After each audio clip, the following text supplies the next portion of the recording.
My parents think this boat is a symbol of their wealth. They don't know it's actually a one-way ticket to federal prison. The thought runs through my head on a loop as I pull into the lakehouse driveway, gravel crunching under my tires. I'm still in my work clothes, navy slacks, and a silk blouse that's wrinkled from 12 hours at the agency. My body aches in that specific way that comes from skipping lunch and surviving on coffee alone. I should have gone home first. Changed. Prepared myself. But Dr. Thorne's secretary called 3 hours ago asking about the wire transfer, and I need to know it went through. Merrick's HSCT procedure is scheduled for next week. $215,000. The last of my retirement accounts, liquidated overnight. Because insurance denied the claim. Again. Golden hour light catches on the water as I walk toward the dock. The party is already in full swing. 100 guests in designer casual wear. Champagne flutes catching the sun. Laughter floating across the perfectly manicured lawn. Fireworks are stacked near the boathouse for tonight's show. Everything about this scene screams money. And there they are. Conrad and Lenora. Standing on the dock in matching white linen. My father holds a champagne bottle aloft like a trophy. My stepmother's smile is wide and practiced. The kind she reserves for audiences. Between them sits the reason for today's celebration. A gleaming cobalt speedboat. $180,000 of fiberglass and chrome. The crowd applauds as Conrad smashes the bottle against the hull. Champagne explodes in a golden spray. We christen thee the Merrick Clay. Lenora's voice carries across the water. Delighted with her own cleverness. My stomach drops. I scan the crowd until I find him. Merrick stands near the buffet table. One hand gripping a drink. The other trembling slightly at his side. He's 25, but looks younger in this light. Boyish and uncertain. His eyes find mine for a split second before darting away. He knows. I push through the crowd. My heels sinking into grass. Someone tries to hand me champagne. I wave them off. Conrad sees me coming and his expression shifts, celebration cracking into something guarded. Elise? His voice is too loud. Too jovial. You made it after all. We weren't sure you'd get away from that office of yours. Did Dr. Thorne receive the wire transfer? I keep my voice low. Aware of the guests milling nearby. The procedure is in 7 days. They need to confirm payment by tomorrow morning. Conrad's face does something complicated. His smile stays fixed, but his eyes go flat. Let's not discuss business at a party, sweetheart. It's not business. It's Merrick's treatment. Elise? Lenora appears at Conrad's elbow. Champagne glass dangling from manicured fingers. Her smile hasn't wavered. You look exhausted, darling. When was the last time you slept? The wire transfer. I repeat. $215,000. Did you send it? To? Lenora laughs. Actually laughs. The sound is bright and careless. Like I've just told a joke. Oh, that. She waves her free hand dismissively. We decided not to pursue that particular treatment. The world tilts. You decided. My voice comes out strangled. That money was in a medical trust. For Merrick's care. And we used it for Merrick's care. Lenora gestures toward the boat with her champagne flute. Fresh air and sunshine are better therapy than some risky experimental procedure. The boy needs normal experiences. Not needles and hospital beds. Conrad nods along like she's making perfect sense. Dr. Thorne admitted himself the success rate isn't guaranteed. We are not throwing good money after bad. That money wasn't yours to throw anywhere. My hands are shaking now. I clenched them into fists. I liquidated my retirement accounts. Every penny I had saved. That was supposed to give Merrick a chance at stopping the disease progression. The disease is genetic, Elise. Lenora's tone shifts to something patronizing. No amount of money will fix his DNA. But a boat. A boat gives him joy. Memories. A normal summer with his family. I turn away from them. Searching for Merrick again. He's still by the buffet table, but he's watching us now. Our eyes meet across 30 feet of manicured lawn and expensive guests. I wait for the outrage. The confusion. Some sign that he's as horrified as I am. Instead, his gaze drops to his shoes. His shoulders hunch forward. The tremor in his hand gets worse. I walk toward him on legs that don't feel like mine. The crowd parts around me. By the time I reach him, I already know what he's going to say. Don't. His voice is barely a whisper. Don't make a scene, Elise. Please. I just want a normal summer. The words land like a physical blow. You knew. It's not a question. They told you. And you said yes. The procedure isn't even FDA approved. Mom's right about the success rates. He still won't look at me. And I'll have the boat for years. We can take it out on the lake. Have fun. Actually enjoy life instead of. Instead of what? Instead of fighting for your mobility. Your future. Instead of turning my whole existence into a medical emergency. His voice cracks. Several guests turn to look. He lowers it again immediately. I'm so tired, Elise. I just want to be normal. Just for one summer. Something inside me breaks clean in half. 7 years ago, I sat in a hospital room that smelled like disinfectant and death.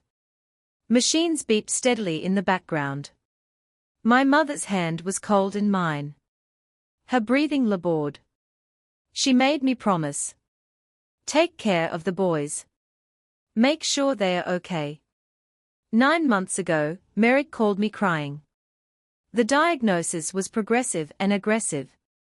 Insurance wouldn't cover the experimental treatment. I didn't hesitate. I emptied everything.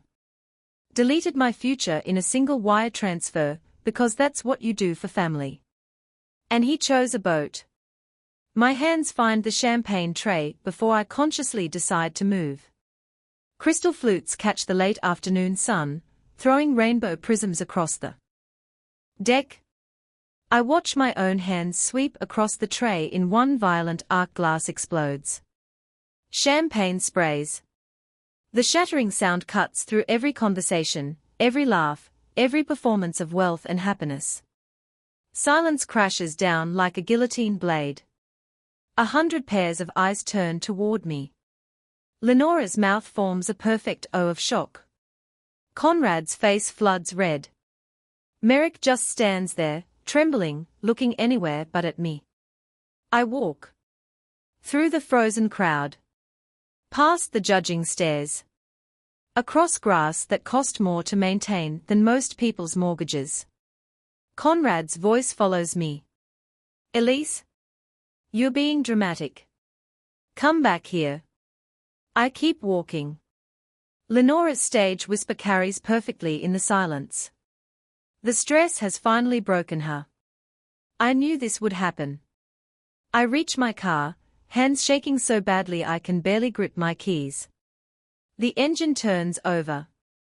I pull away from the lakehouse with my hands white-knuckled on the steering wheel, hyperventilating but not looking back.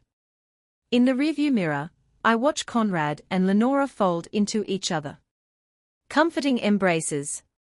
Concerned whispers to nearby guests. Already reframing this. Already making me the villain. The Merrick Clee gleams on the dock behind them, christened with stolen hope. The next morning, the fluorescent lights in Kaylin Pierce's office buzz like trapped insects. It's 7 in the morning. I haven't slept.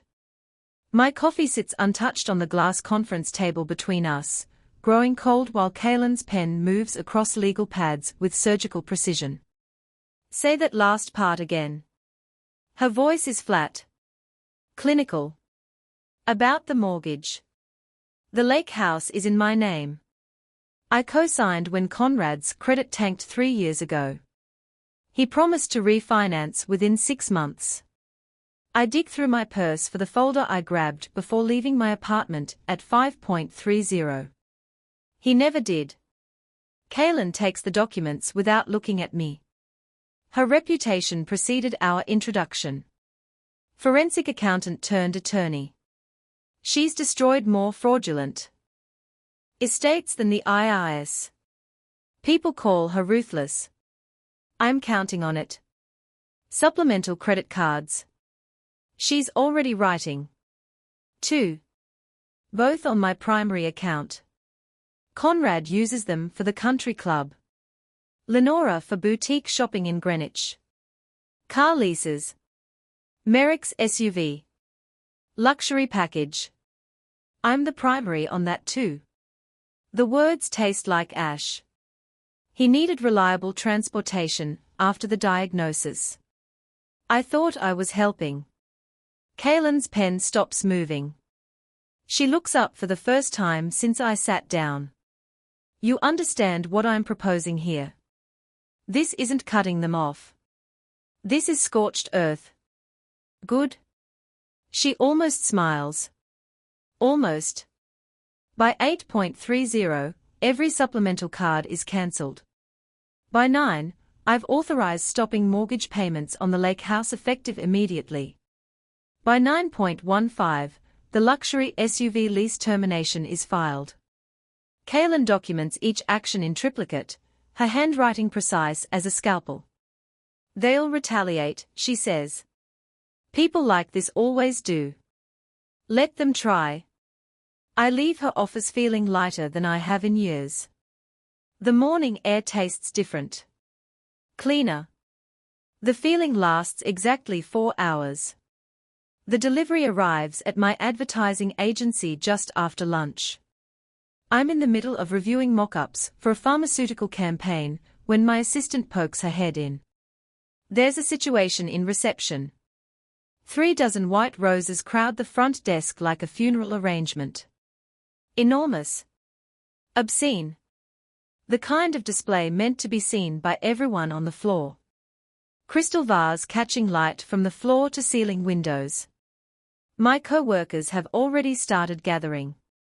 Phones out. Probably posting to social media. The card sits propped against the vase in a small cream envelope. I recognize Lenora's handwriting before I open it. We forgive your outburst. We know you're stressed.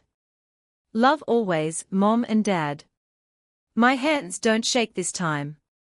They're steady as I lift the entire arrangement, vase and all. Water sloshes. Rose petals scatter across industrial carpet. I carry it through the bullpen, past cubicles, straight to the back exit. The dumpster behind the building reeks of yesterday's catering. I dump the whole thing in. Glass shatters. White petals mix with coffee grounds and discarded lunch containers. When I turn around, Janet from accounting is standing in the doorway. She's worked here longer than anyone, seen 3 CEOs come and go. Her expression is knowing. Not the first time. I ask. Not even close, honey. She holds the door open for me. Good for you. I'm back at my desk when my phone rings. Unknown number. I answer anyway. You humiliated me. Merrick's voice cracks with hysteria. Not pain. Not fear. Pure wounded ego. The repo man took the SUV while I was at dinner. At Lucia's. On a date. Lucia's. $200 entries. While his sister funds experimental medical treatments, he's apparently decided he doesn't need. You embarrassed me in front of her. He's not even trying to lower his voice. I can hear restaurant noise in the background. He's calling from the street. Everyone saw. How am I supposed to explain this? You chose the boat, I say. That's not. You chose the boat over treatment. Over your own future. So now you get to explain that choice to your date. Good luck. I disconnect. Block the number. Return to the pharmaceutical mock-ups like nothing happened. But something has happened. The confirmation settles in my chest like concrete. Merrick isn't a victim. He's a parasite, who learned to weaponize his own disease. The tremor in his hand at yesterday's party wasn't illness. It was performance anxiety. Fear of losing his comfortable life. Not his mobility. That afternoon, Kaylin calls. We need to talk about your insurance claims. Her office again. Different conference room. Smaller. More private. She spreads printouts across the table like crime scene photos. I pulled your financial history for asset protection purposes. Standard procedure. Her finger taps a highlighted section. These charges. Intensive psychotherapy. 2 years of weekly sessions. The provider name means nothing to me. Apex Neurotherapy Solutions. I've never been to therapy. I know. Kaylin pulls up another document. The billing address is a P.O. box, registered to your parents' zip code. Near the lakehouse. The room temperature drops 10 degrees. Someone's been using your insurance. Filing false claims. Collecting reimbursements. She meets my eyes. This is federal fraud, Elise. Wire fraud. Identity theft. We are not talking about family drama anymore. How much? $40,000. Maybe more. I'm still tracing the accounts. I should feel shocked. Violated. Instead, I feel something close to relief. They are not just toxic. They are criminals. This isn't a moral gray area anymore. It's black and white. Evidence and law.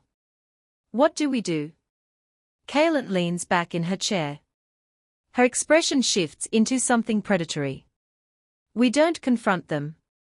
Not yet. She taps the documents. I want to hire a private investigator. Trace the billing source. Document everything. Build an airtight case before they know we are looking. Why wait? Because right now they think they are winning. They think the flower stunt worked. That you're backing down. Let them think that. Her smile is razor sharp. Let them get comfortable while we build the trap. When we move, it'll be decisive. Total. They won't see it coming until it's too late. I think about Merrick screaming about his date. Conrad's inevitable tantrum when the mortgage payment bounces. Lenora's perfectly styled panic when her credit cards decline at the boutique. How long? 2 weeks. Maybe 3. The investigator I use is thorough. She starts gathering the documents. In the meantime, you go about your life. Work. Sleep. Act normal. Can you do that? Yes. Good. She slides a business card across the table. This is the investigator. Marcus Webb. Former FBI. He'll be in touch within 48 hours. I leave her office as the sun sets over Manhattan. The city lights blink on one by one. Somewhere across the state, my parents are probably toasting their victory with champagne. Celebrating their clever daughter's emotional breakdown. Planning their next manipulation. They have no idea I've stopped playing defense. I've gone on a fence. I wait for the fallout. It takes 48 hours of silence. Then Conrad shows up at my office on a Wednesday afternoon. I know before security calls that this won't be quiet. The agency occupies the 14th floor of a glass tower in Midtown. Every wall is transparent. Every conversation visible. It's designed to foster collaboration, creativity, open communication. Right now, it means 70 people can watch my father lose his mind in the lobby. I'm in the conference room when my assistant appears in the doorway. Her face carefully neutral. Elise? There's a Conrad Taylor downstairs. He's asking for you. Through the glass wall, I see heads turning. Screens dimming as people abandon work to watch. Tell security I'll be right there. I don't rush. I save the pitch deck I'm reviewing. Close my laptop with deliberate care. Smooth my charcoal blazer. When I finally walk toward the lobby, my heels click against marble with a steady rhythm that sounds calmer than I feel. He's already screaming when I push through the glass doors. Elder abuse. Conrad's face is purple, veins standing out on his forehead. He's wearing a polo shirt that costs more than most people's car payments, but sweat stains darken the collar. My own daughter is committing elder abuse. The security guard has one hand raised, trying to calm him. Two junior account executives freeze mid-step near the elevators. The receptionist's fingers hover over her phone, uncertain whether to call the police. She's stolen our money. Conrad whirls toward me, finger jabbing the air. Cut off her dying brother. Left him to rot while she lives in luxury. I stop 3 feet away. Don't cross my arms. Don't raise my voice. Just stand there with my hands loose at my sides, watching him perform. We gave her everything. He continues, playing to the growing audience. Sacrificed for her education, her career, and this is how she repays us. Abandoning family when we need her most. The elevator dings. 3 more employees emerge and immediately go still. Sir? The security guard steps closer. I need you to lower your voice, or I'll have to ask you to leave. Leave? Conrad's laugh is bitter. Theatrical. My daughter steals from her own parents, and you want me to leave? What kind of world is this? I meet his eyes. Say nothing. Merrick is dying, Elise. His voice drops to something that might pass for grief if you didn't know better. Your brother is dying and you don't even care. You took everything we had and walked away. Behind me, I hear whispers. Speculation. The exact reaction he wants. Security. Please escort Mr. Taylor from the building. My voice carries across the lobby, steady and cold. He's not welcome here. Conrad's face goes from purple to nearly crimson. You ungrateful. The security guard grips his elbow. A second guard appears from the stairwell. They flank him, professional and firm. Don't touch me. Conrad tries to shake them off, but they are already guiding him toward the doors. You'll regret this, Elise. You'll regret abandoning your family. His voice echoes in the marble lobby even as they push him outside. Through the glass, I watch him stumble on the sidewalk, still shouting, still performing for an audience that can no longer hear him. I turn back to find 70 pairs of eyes on me. For 3 seconds, nobody moves. Then I walk back through the glass doors to my desk like nothing happened. That evening, Margaret Chen calls me into her office at 6:15. The senior partner's corner suite overlooks the city, floor-to-ceiling windows framing Manhattan in golden light. She's 60, elegant, with silver hair cut in a severe bob, and a reputation for dismantling incompetent executives before lunch. I expect termination. Family drama affecting workplace professionalism. Bringing Personal chaos into a professional environment. I've already drafted my resignation letter in my head. Sit. Margaret gestures to the chair across from her desk. I sit, spine straight, hands folded in my lap. She studies me for a long moment, her expression unreadable. Then she opens a folder and slides a document across the polished surface. Creative Director. $40,000 raise. You start Monday. I stare at the contract. The words don't make sense. I watched the entire scene this afternoon. Margaret leans back in her chair. Then I did some research. Your brother's medical situation. Your parents' financial history. The trust fund they emptied. Heat crawls up my neck. I apologize for bringing that into the office. It won't happen again. Your composure under attack was remarkable. Margaret taps the contract. Most people would have screamed back, defended themselves. Made it worse. You stood there and let him destroy his own credibility. That's leadership. Elise. I don't understand. This is a position you've been in consideration for. We were planning to offer it next quarter. She pauses. Were you going to decline? To care for your brother?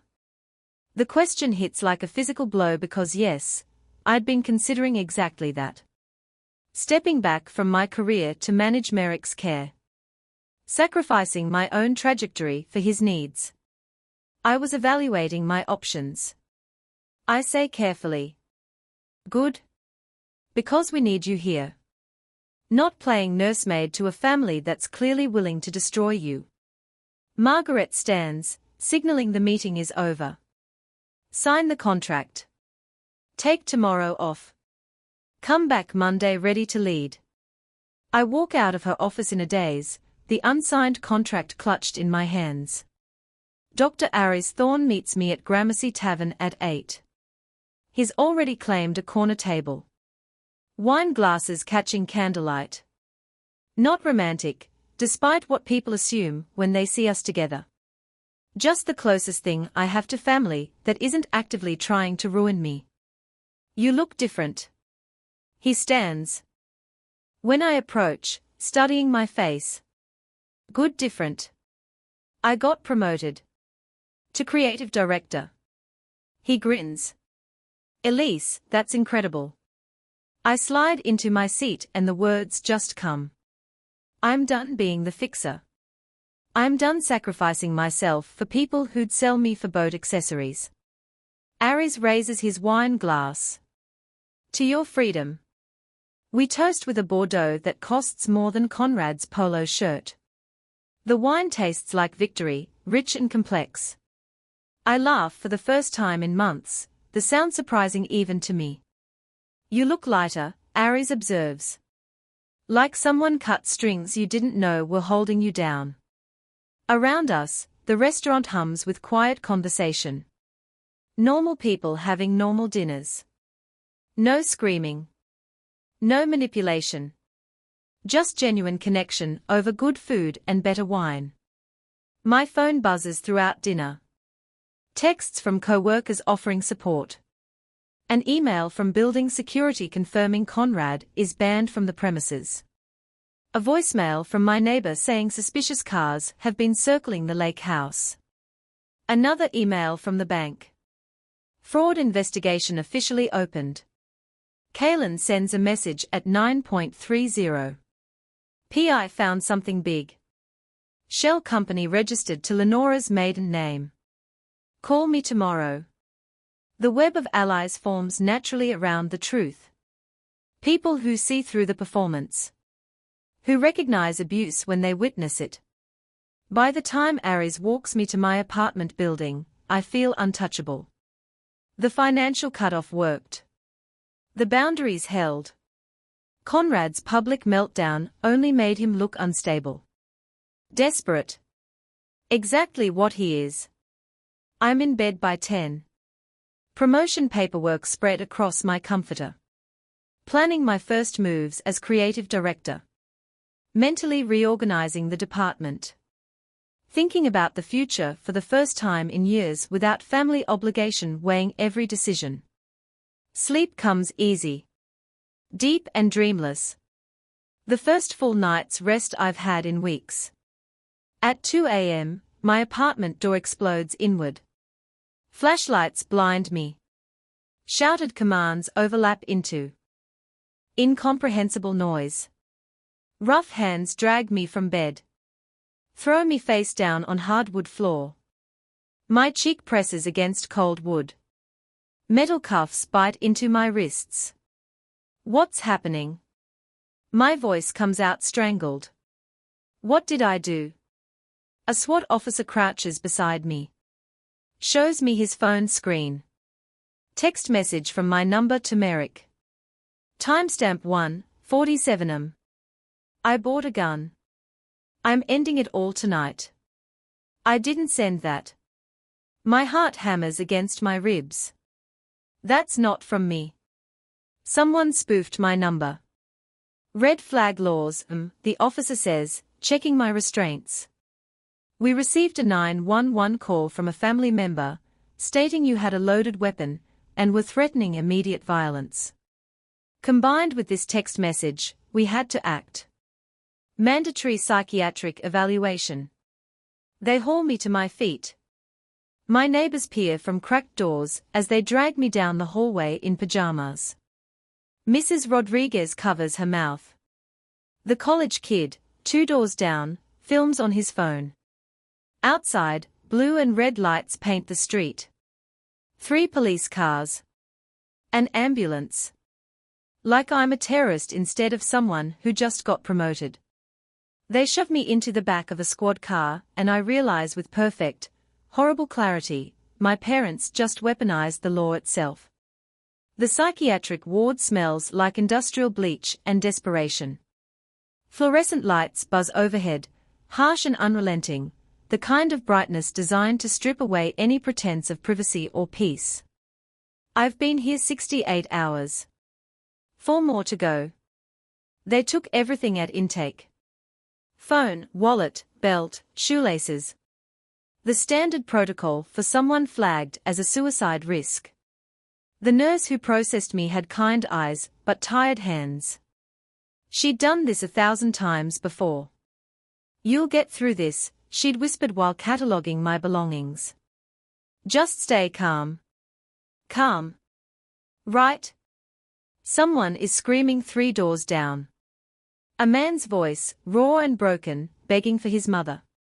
The sound scrapes against my skull. I've learned to tune it out. Mostly. File it away with the other ambient horrors. The woman who paces the hallway counting backward from 1,000.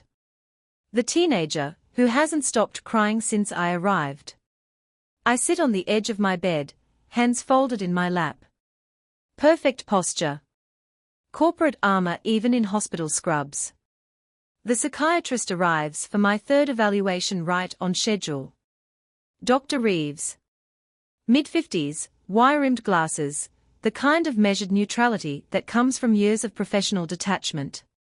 He carries a clipboard and a pen that clicks when he thinks. How are you feeling today, Elise? Tired. True enough. The mattress is thin and the screaming doesn't stop at night. But stable. Focused. He makes a note. Click, click. Your family is very concerned about you. My family.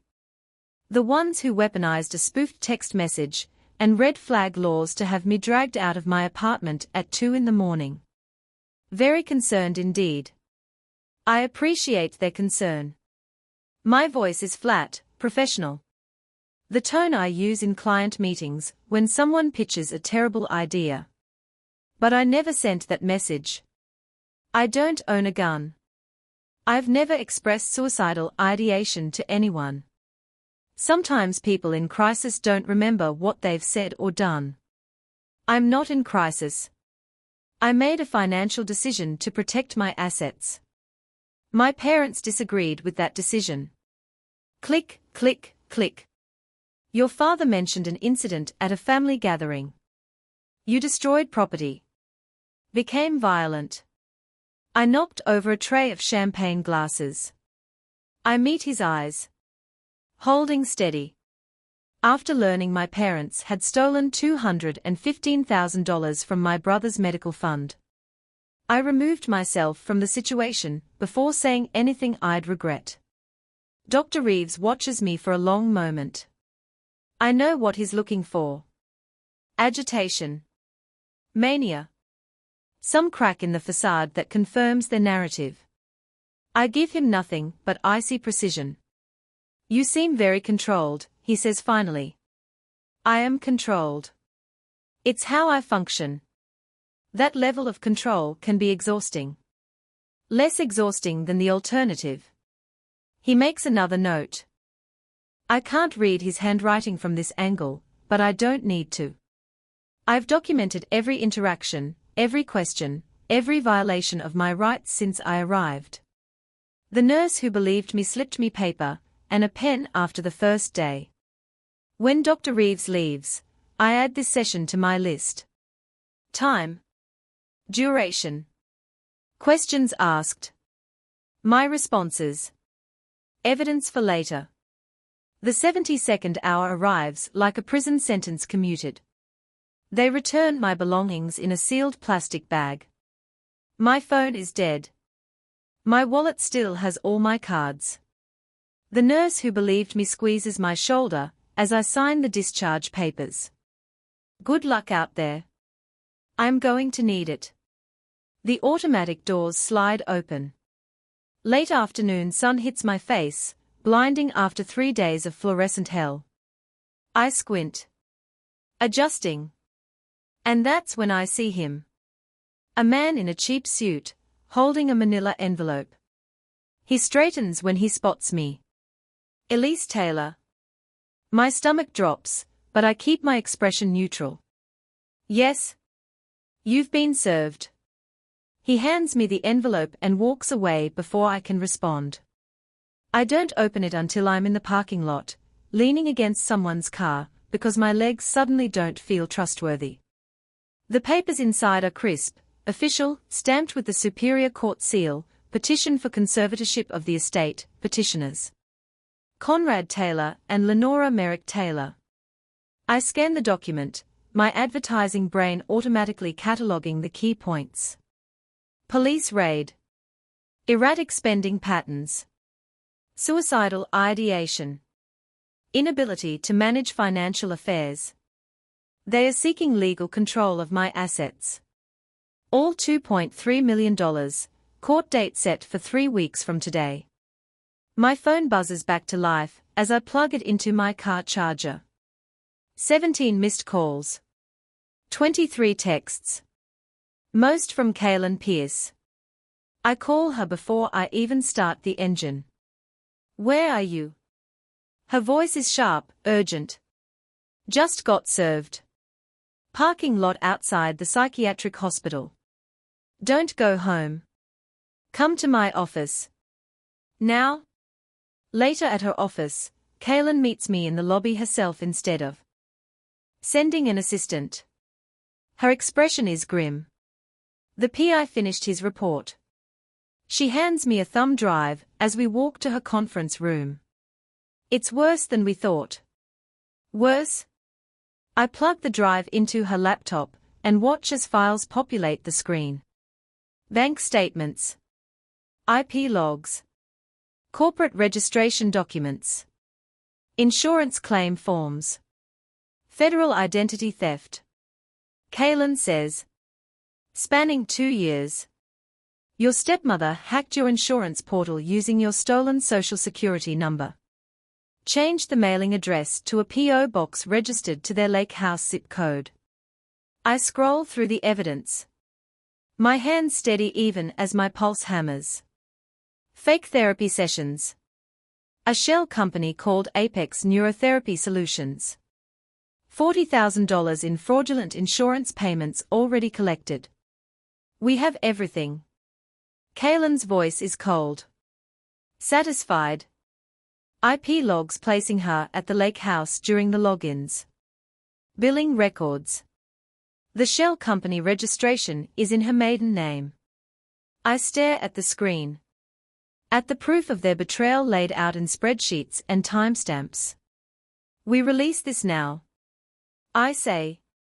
Criminal charges. Public exposure. We end them. No. I look up. Startled. Kaylin leans forward. Her hand finding my arm. If we release this now, they withdraw the conservatorship suit. They hide assets. They flee jurisdiction. We get a small victory. And they minimize the damage. What are you suggesting? Right now they are committed to showing up in court. They have to appear. They have to make their case. Her eyes gleam. We need them to commit perjury. Understanding crashes over me like cold water. Let them file sworn affidavits about my instability. Let them detail their financial needs under oath. Every lie becomes federal evidence. Exactly. Kaylin pulls up another file. I've already contacted the FBI. Agent Holloway is building a parallel case. But we need them to dig themselves deeper first. My instinct screams to destroy them now. Immediate justice. Public vindication. But Kaylin is right. Strategic patience. Let them commit to the lie. What do I do? Play defeated. Broken. She opens a new document. Already drafting our response. Stop posting on social media. Appear reclusive. We'll file weak responses to the conservatorship petition. Miss some deadlines. Make it look like you're overwhelmed. And when they believe they are winning, they'll get overconfident. They'll exaggerate in their affidavits. They'll document their own crimes in sworn testimony. Kaylin's smile is sharp as a blade. They are signing their own arrest warrants. They just don't know it yet. I look at the evidence on the screen. At the trap we are building. At the 3 weeks stretching ahead where I have to pretend to be broken. I can do this. I survived 72 hours in a psychiatric ward with my sanity intact. I can survive 3 weeks of performance. What about Judge Whitmore? She's sharp. Fair. She'll see through their act once we present evidence. Kaylin closes the laptop. But first, we let them commit. I nod. My hands are steady now. Purpose replacing panic. They wanted to control me. To steal not just my money, but my autonomy.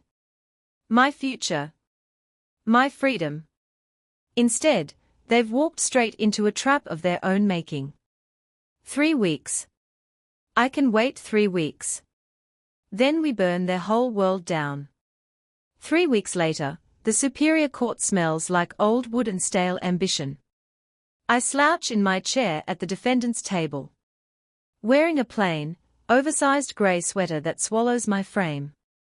My hair is pulled back in a messy ponytail. No makeup.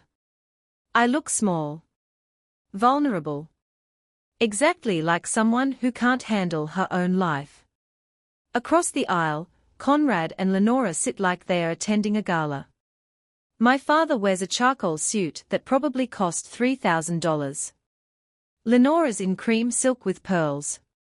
Their attorney, Marcus Aldridge, shuffles through a stack of manila folders thick enough to build a case for involuntary commitment. The courtroom is packed. Faces I recognize from 4th of July parties. Concerned family friends who showed up to watch me get declared incompetent. They whisper behind manicured hands, shooting me pitying glances. Merrick isn't here. His MS has progressed to the point where he needs a walker now. The procedure window closed 6 weeks ago, right around the time the boat was christened. According to Callan's sources, he's mostly bedridden, dependent on the same parents who stole his treatment money. I don't feel sorry for him anymore. Judge Alana Whitmore enters. We rise. She's 60, silver hair in a severe bun, reading glasses on a chain. Her expression reveals nothing, as she settles behind the bench. In the back row, Agent Halloway sits in an unremarkable grey suit. He could be anyone. A court reporter. A paralegal. Someone's uncle killing time. His presence is the only thing keeping my heart rate steady. We are here for the matter of Taylor versus Taylor. Judge Whitmore says. Petition for conservatorship of the estate. Mr. Aldridge, you may call your first witness. The petitioners call Dr. Aries Thorne. Aries walks to the stand in a navy suit. His movements deliberate. He swears in. Takes his seat. Callan stands from our table, slowly buttoning her jacket. Dr. Thorne, you're the neurologist treating Merrick Taylor, correct? I am. Can you describe the treatment plan you proposed 9 months ago? Aries leans forward slightly. Merrick presented with progressive multiple sclerosis. I recommended hematopoietic stem cell transplantation. The procedure costs $215,000. Elise Taylor liquidated her retirement accounts to fund it. And did the procedure take place? No. The funds were diverted. Aldridge stands. Objection. Speculation. Overruled. Judge Whitmore says. Without looking up from her notes. Continue, Dr. Thorne. The parents purchased a boat instead. A cobalt speedboat for $180,000. They told Merrick that fresh air was better therapy than medical intervention. Several people in the gallery shift uncomfortably. Conrad's jaw tightens, but his expression stays sympathetic. Lenora dabs at her eyes with a tissue. What has happened to Merrick's condition since the procedure was cancelled? Callan asks. It has deteriorated significantly. He now requires ambulatory assistance. His window for HSCT has likely closed. The disease will continue progressing. Thank you, Dr. Thorne. Aldridge tries to salvage it during cross-examination. Asks about success rates. Experimental status. Insurance denial. Aries deflects every attack with clinical precision. By the time he steps down, the jury box we don't have would have already sided with me. But this isn't about facts. It's about optics. Conrad takes the stand next. His performance is flawless. The grieving father watching his daughter spiral. Voice cracking when he describes finding out about the psychiatric hold. How terrified he was. How he just wants to protect her assets until she's well again. She worked so hard for that money. He says, looking directly at Judge Whitmore. I can't let her destroy everything she built because she's not thinking clearly. I watch Lenora in the gallery. She's nodding along, tissues pressed to her nose. Several friends reach over to squeeze her hand. When Lenora takes the stand, she's even better. Talks about my erratic behavior over the past months. The champagne glasses I smashed. Cutting them off financially without warning. The suicidal text message I allegedly sent. I am terrified for her. Lenora says, voice trembling. She's been so angry. So unpredictable. We just want to make sure she's safe. That her assets are protected until she gets help. Judge Whitmore takes notes. Her expression has softened from neutral to concerned. Callan stands to cross-examine. She looks hesitant, shuffling her papers nervously. She drops a pen, bends to pick it up, murmuring an apology. Mrs. Taylor. Callan starts, her voice soft, almost unsure. You mentioned you're terrified for Elise. Petrified. Lenora corrects, sensing weakness. She smiles benevolently at my attorney's apparent Incompetence. Kaylin fumbles with her notes. And these expenses. The boat. You felt they were necessary medical costs. Absolutely. Therapy takes many forms. Lenora exchanges a triumphant look with Conrad. They think they've won. They think they are watching an amateur crumble. Kaylin nods slowly. She closes the file folder. The nervous hunch vanishes from her shoulders. Her posture straightens. When she looks up, the hesitation is gone. Replaced by a gaze sharp enough to cut glass. Thank you for confirming that under oath, Mrs. Taylor. Kaylin's voice is suddenly clear, commanding the entire room. She turns to the judge. Your Honor, I move to dismiss this petition immediately. Confusion ripples through the courtroom. Aldridge shoots to his feet. What is this? The funds my client's parents claim to be protecting are actually proceeds of federal crimes, Kaylin says calmly. This court cannot grant conservatorship over assets obtained through fraud. Judge Whitmore's eyebrows rise. Explain. May I present evidence? Proceed. Kaylin opens her laptop. A projection screen descends behind the judge's bench. IP logs appear, white text on black background. These are login records from Ms. Taylor's health insurance portal, Kaylin says. Note the timestamps, locations, and device identifiers. She highlights several entries. October 15, 2 years ago. Login from the Lakehouse IP address. Device registered to Lenora Taylor. Mailing address changed from Elise Taylor's apartment to a post office box.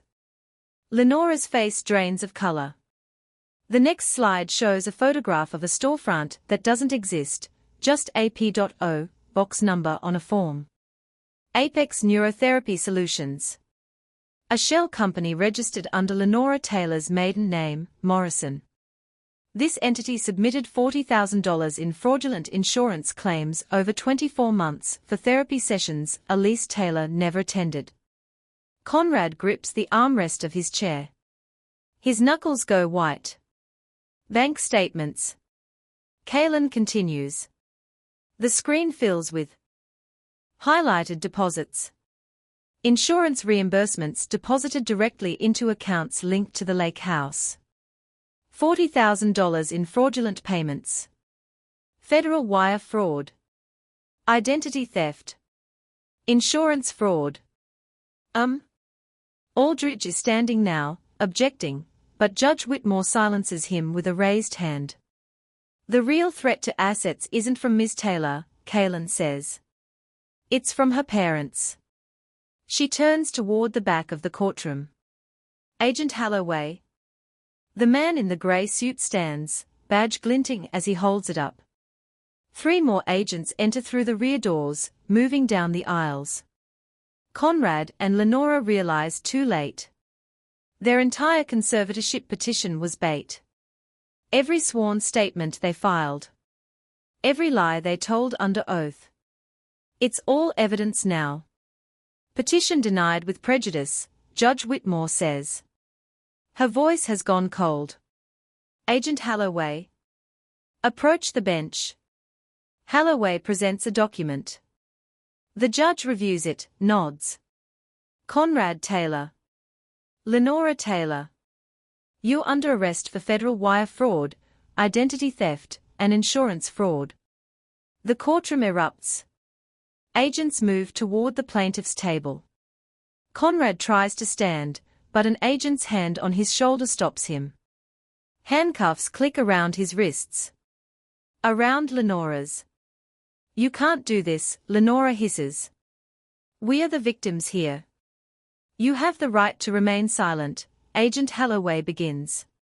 The charges echo through the courtroom. 20 years. Maximum federal prison. Bailiffs restore order as photographers rush the courthouse steps outside. The concerned friends melt into the crowd, suddenly eager to distance themselves. I sit perfectly still at the defendant's table. No triumph. No vindication. Just bone-deep exhaustion and the hollow satisfaction of watching a trap snap shut.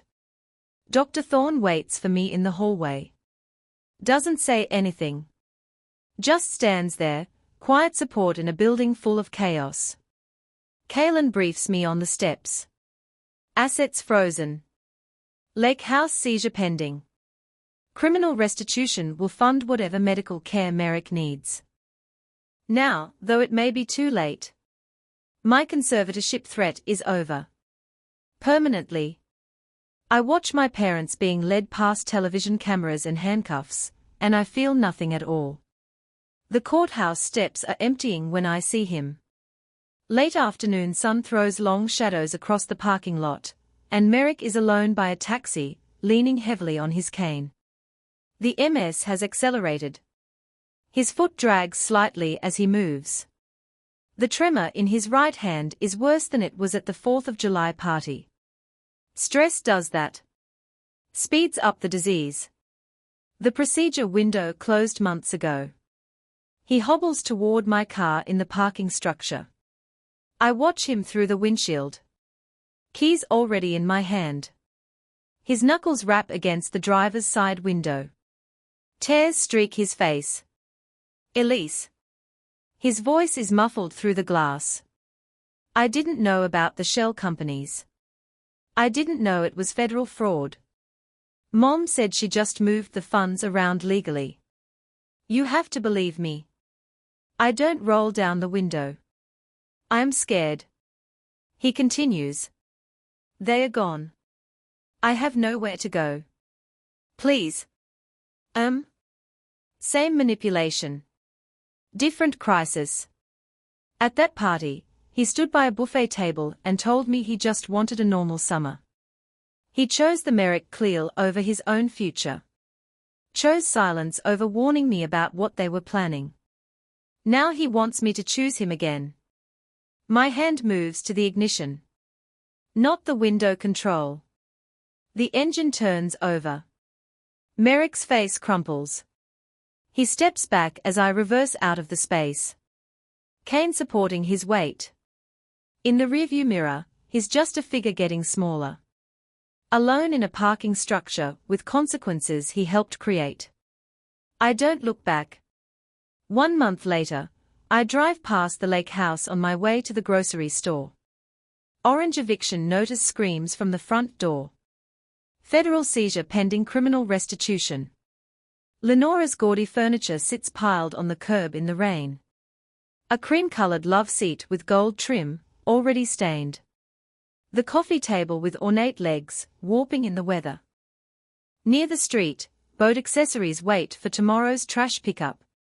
The Merrick Cleal was repossessed 2 weeks ago, but pieces of it remain. Waterlogged cushions. Tarnished chrome fixtures. The custom life preserver with Merrick Cleal crew, embroidered in gold thread. Their greed dissolving in the rain. I park by the lake where the dock extends into dark water. The spare key sits in my glove compartment, where it's lived for 3 years.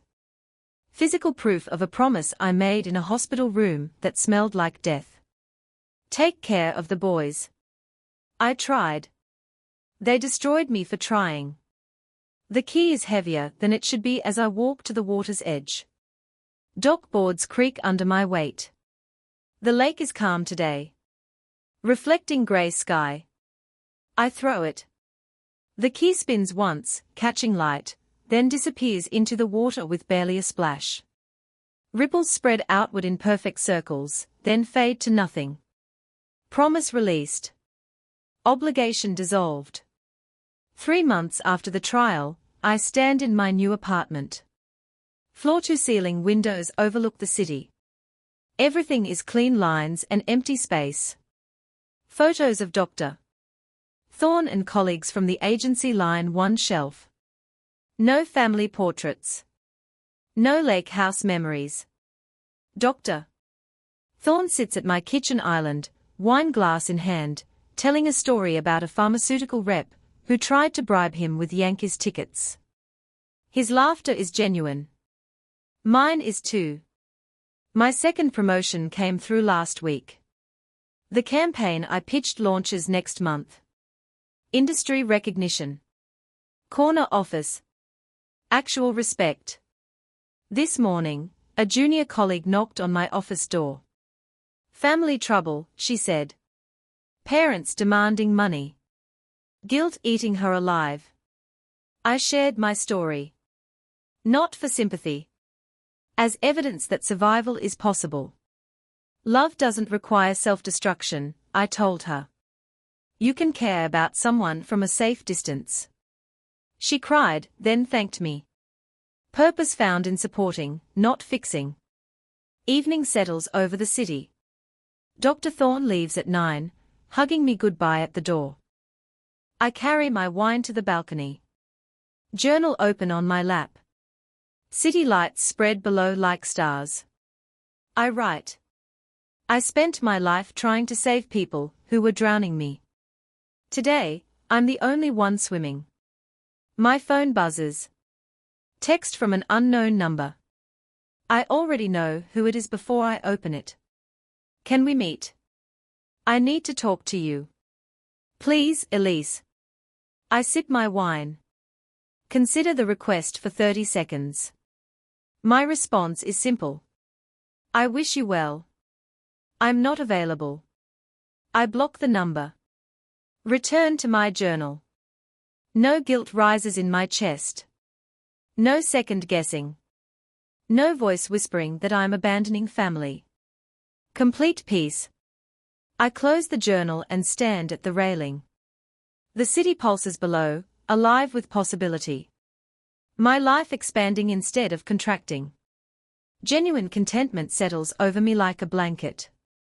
I'm not looking back anymore, only forward. The journal lies open on the table behind me. Last line visible in lamplight. Day 1 of my actual life.